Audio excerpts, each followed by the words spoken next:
સમાચાર જસદણના ભંડેરિયા ગામની સરકારી કન્યા શાળામાં બીએલઓ ફરજથી શિક્ષણ વ્યવસ્થા ખોરવાઈ ધોરણ 1, 6, 8ના વિદ્યાર્થીઓ અભ્યાસથી વંચિત રહેતા વાલીઓમાં રોષ જોવા મળ્યો। રાજકોટ જિલ્લાના જસદણ તાલુકામાં બીએલઓની કામગીરીમાં પ્રથમ સ્થાને છે, ત્યારે જસદણ તાલુકાના ભંડેરિયા ગામે આવેલી સરકાર કન્યા શાળા 3ના શિક્ષકો બીએલઓની વ્યસ્તતામાં રહેતા વિદ્યાર્થીઓના અભ્યાસની ગંભીર રીતે અસરગ્રસ્ત બની છે। શાળામાં કુલ 9 શિક્ષકો હોવા છતાં તેમાંથી 3 શિક્ષકો બીએલઓની ફરજમાં વ્યસ્ત રહેતા ધોરણ 1 થી 8ના વિદ્યાર્થીઓને અભ્યાસમાં મોટી મુશ્કેલી ઊભી થઈ છે।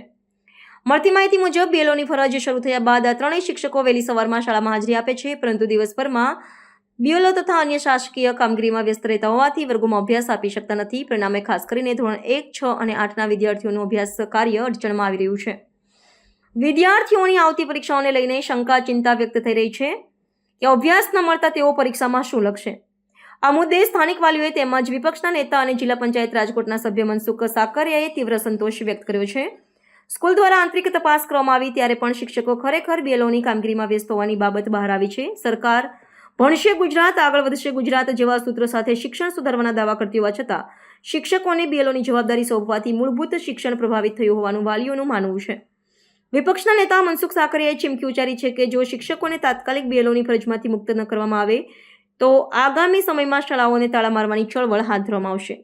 આ બીએલઓની કામગીરીથી કંટાળી અને શિક્ષકો છે એ હાલ વર્તમાન સમયમાં આત્મહત્યા કરી રહ્યા છે।